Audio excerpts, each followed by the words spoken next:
Assalamualaikum warahmatullahi wabarakatuh. Perkenalkan nama saya Rendo Pranata dari 12 TKR 5 dari SMK Muhammadiyah Nasution. Halo teman-teman, pada video ini saya akan menjelaskan cara kerja motor starter konvensional berdasarkan 3 posisi kunci, yaitu kunci kontak off, on, dan start. Pada posisi off, seluruh rangkaian starter belum menyala, belum bekerja. Arus dari posisi baterai belum mengalir ke 50 pada solenoid. Akibatnya pull-in coil dan hold-in coil tidak menghasilkan medan magnet. Karena tidak ada medan magnet, pullnya tetap berada di posisi semula, belum bekerja ya.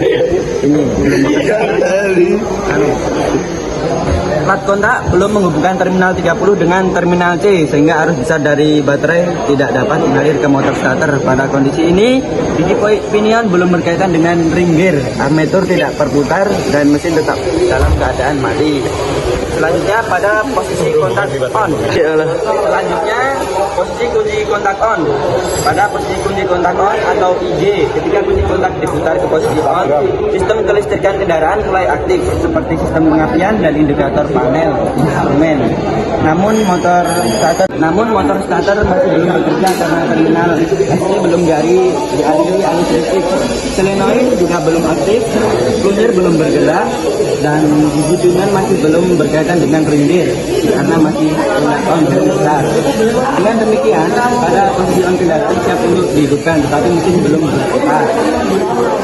Pada posisi kunci kontak start, kontak diputar arus dari baterai positif menuju ke terminal 50 pada solenoid.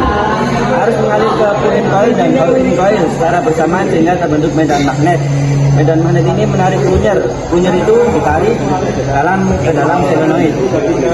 Tarikan plunger menggerakkan kipas penggerak sehingga gigi pinion terdorong maju dan mulai berkaitan dengan ring gear pada flywheel.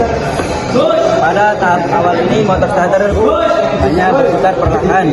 Putaran lambat tersebut membantu agar gigi pinion dapat masuk dengan halus ke ring gear tanpa terjadi benturan. Setelah gigi pinion berkaitan sempurna, dengan terminal C. Plat ini menghubungkan ke terminal 30 dengan terminal C. Arus besar dari baterai kemudian langsung mengalir ke kumparan medan armatur.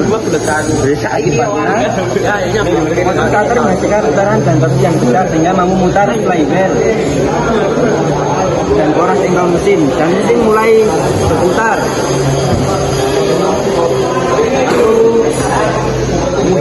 Mesin lalu langkah hisap, kompresi gas, dan buang hingga akhirnya mesin hidup.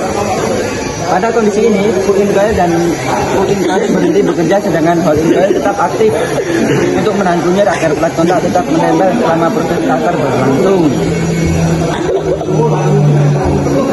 Saat kunci kontak kembali ke posisi on, saat mesin hidup, pengemudi melepaskan kunci kontak sehingga kembali ke posisi on. Arus terminal 50 terputus, medan magnet dan pull-in coil dan hold-in coil saling berlawanan sehingga terjadi demagnetisasi. Bekas kembali mendorong punya kembali ke posisi semula. Ini kembali ke posisi semula yang tadinya digerakkan maju. Lalu plat kontak terlepas dari terminal 30 dan terminal C sehingga arus besar motor starter terputus. Saat mesin sudah nyala, lalu langsung terputus dan starter tidak bekerja lagi. Gigi pinion mundur dan terlepas dari ring gear, motor starter berhenti bekerja dengan mesin tetap hidup karena proses pembakaran sudah berlangsung sendiri. Dari cara kerja motor starter posisi off, tidak ada aliran arus motor starter tidak bekerja. Posisi on, sistem kelistrikan aktif, tapi motor starter belum bekerja. Kerja. Solenoid aktif, tapi motor starter belum bekerja. Dan saat setelah mesin hidup dan kunci kembali ke posisi on lagi, dan kunci kembali ke posisi on, dan gigi kembali ke posisi semula. Dan cukup sekian penjelasan mengenai cara kerja motor starter konvensional. Terima kasih atas perhatiannya teman-teman. Assalamualaikum warahmatullahi wabarakatuh.